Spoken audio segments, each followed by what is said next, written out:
Time to pull up a chair. We've got another great story for you today in the rLounge. Imagine getting a $25,000 bonus and thinking, finally, I can fix the roof without using duct tape and buy groceries that aren't ramen. Today in the rLounge, you've got a story that proves sometimes the real investment isn't in stocks. It's in locking your passwords in your doors. Wife insisted I give my entire bonus to her sister because she's pregnant and needs it more. So I divorced her. I got an unexpected $25,000 bonus for exceeding my quarterly targets. I was ecstatic when I found out and immediately texted my wife the good news. We had been planning to fix our roof that had started leaking during the last rainy season, and we also had about $8,000 in credit card debt that had been stressing us out. This bonus felt like a blessing that would solve these problems and maybe leave us with a bit extra to put into savings. The next day, my wife came home with her sister. Her sister had just found out she was about 3 months pregnant, and her boyfriend had left her upon learning about the pregnancy.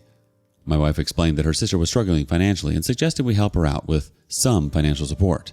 I felt bad for her sister and agreed to give her $2,000 to help with immediate expenses. It seemed like a reasonable amount to help family while still addressing our own financial needs. She can repay it later once she's back on her feet. 3 days later, her sister visited our house again, crying about medical bills. My wife pulled me aside and demanded I give her sister $10,000 from the bonus. I was shocked by the amount, but tried to be reasonable. I counteroffered $5,000, explaining that was the most we could spare while still fixing our leaking roof. My wife got angry, called me selfish, and said, "Family needs to stick together." I reminded her that we were also family and our home needed repairs. A couple days passed and I came home from work to find my wife and her sister whispering in the kitchen. Their conversation stopped abruptly when I entered. Her sister gave me a nasty look before leaving. My wife barely spoke to me all evening, giving one-word answers when I tried to talk to her. 2 days later, things came to a head. My wife confronted me in our bedroom saying, "I told my sister we'd give her the entire bonus." I was completely shocked. I told her that was absolutely not happening. She yelled at her sister, "Needs it more than we do," because she's pregnant.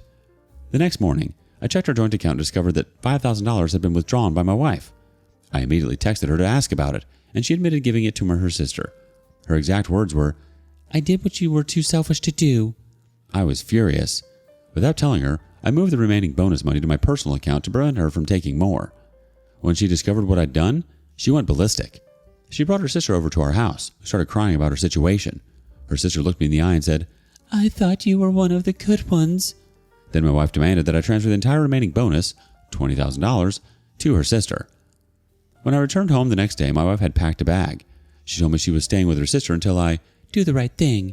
She also informed me that her entire family thinks I'm an a-hole and not a real man. I told her to take all the time she needs, as I wasn't changing my mind. 3 days passed before my wife returned home. She was acting sweet and apologetic, which immediately made me suspicious. Later that day, I caught her trying to access my online banking on my laptop. When I confronted her, she broke down and admitted she promised her sister the entire bonus. Apparently, her sister had already made financial commitments based on this promise. 2 days later, my wife's parents called me.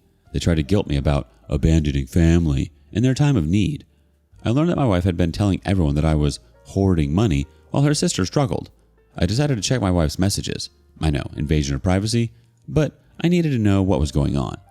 The text messages revealed that my wife and her sister had been plotting to get the money for weeks. Even more surprisingly, I saw that my wife had been in contact with her sister's ex, who claimed the pregnancy might not even be his. A few days later, my wife gave me an ultimatum. "Either the money goes to my sister or I'm leaving." I responded, "Don't let the door hit you on the way out." She was clearly shocked that I didn't immediately cave. She stormed out, saying, "I've shown my true colors." 2 days later, my wife returned with her mother, who tried to mediate. My mother-in-law suggested I give half the bonus, $12,500, as a compromise. I explained how my wife had already taken $5,000 without my permission. My mother-in-law dismissed this, saying, "That's different, and I need to man up." I was done with the whole situation by this point. I documented the financial theft and made an appointment. I changed all my passwords and checked my credit report to make sure my wife hadn't taken out any loans in my name. I filed for divorce and moved into our spare bedroom. 2 days later, after being served, my wife begged to talk. She claimed she was just emotional about her sister and would make it up to me if I withdrew the divorce filing. I refused and told her I couldn't trust her anymore. She accused me of throwing away our marriage over money, completely missing the point that this was about trust and respect. She moved out to stay with her sister. As she was leaving, she told me I'd regret this decision when I'm old and alone. Her sister sent me a nasty voice message saying I was worse than her ex. After they left, I changed the locks and the security system code. Looking back at everything that happened, I can't believe how quickly my marriage fell apart.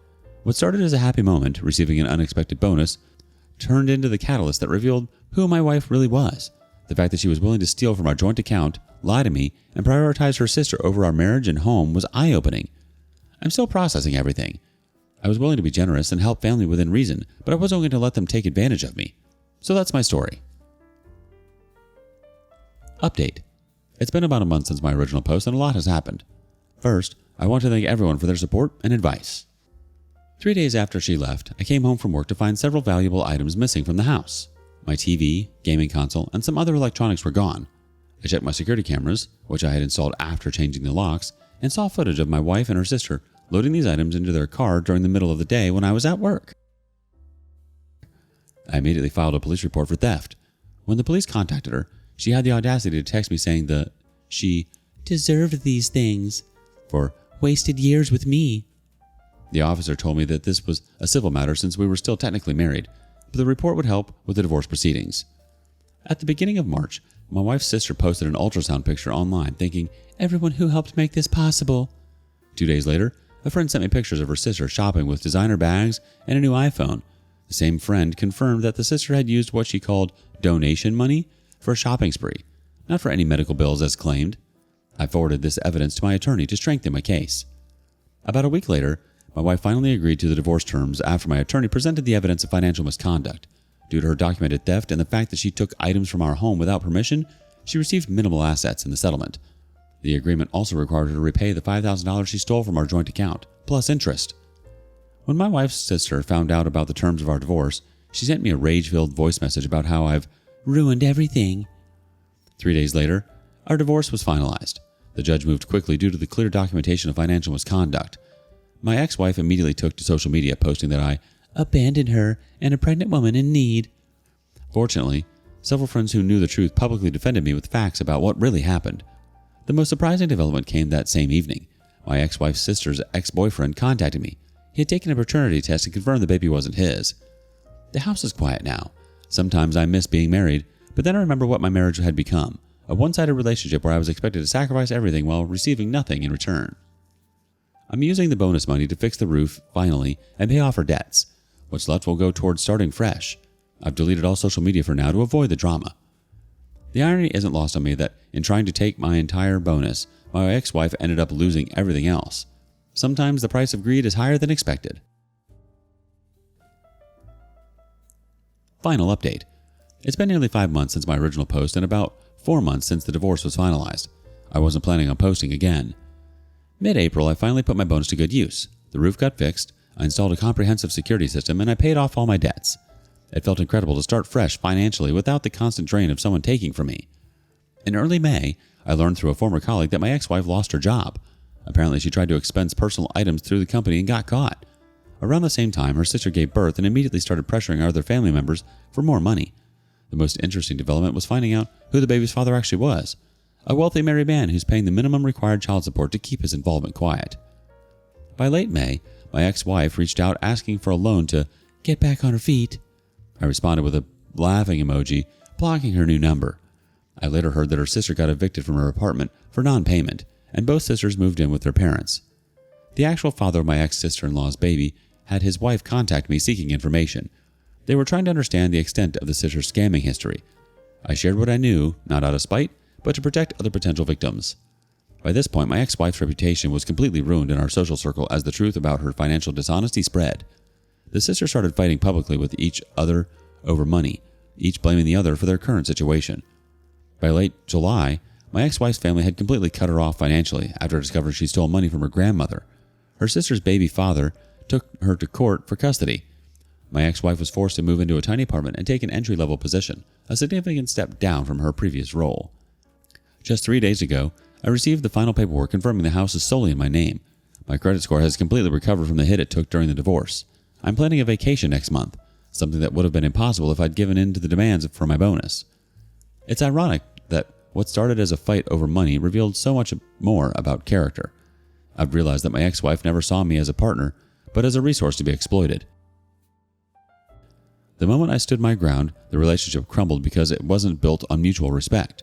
For anyone in a similar situation, whether it's a spouse, friend, or family member trying to take advantage of you financially, remember that saying no isn't selfish. Setting boundaries is healthy and necessary.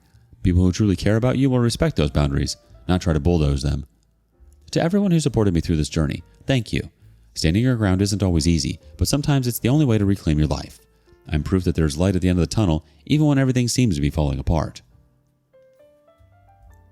You agreed to help. You offered a reasonable amount. You tried to balance compassion for her sister and the very real responsibilities you and your wife shared, fixing your home, paying off debt, and protecting your financial stability. That's not selfish. That's being a responsible partner. What crossed the line was her making unilateral decisions with shared money, promising funds that weren't hers to promise, and then actively trying to take more behind your back. It's also telling that every attempt at reconciliation only came after access to the money was cut off. The apologies weren't about the betrayal. They were about losing control over the funds. It's understandable to grieve the marriage you thought you had, but based on her actions, the marriage you actually had was already gone long before the divorce papers were filed. You did the right thing by standing your ground. Boundaries aren't cruelty, they're necessary. What do you think? Thank you for joining us today in the rLounge. Be sure to like and subscribe and hit that notification bell so you don't miss out on our next video. Until next time. And please put your chair back where you found it.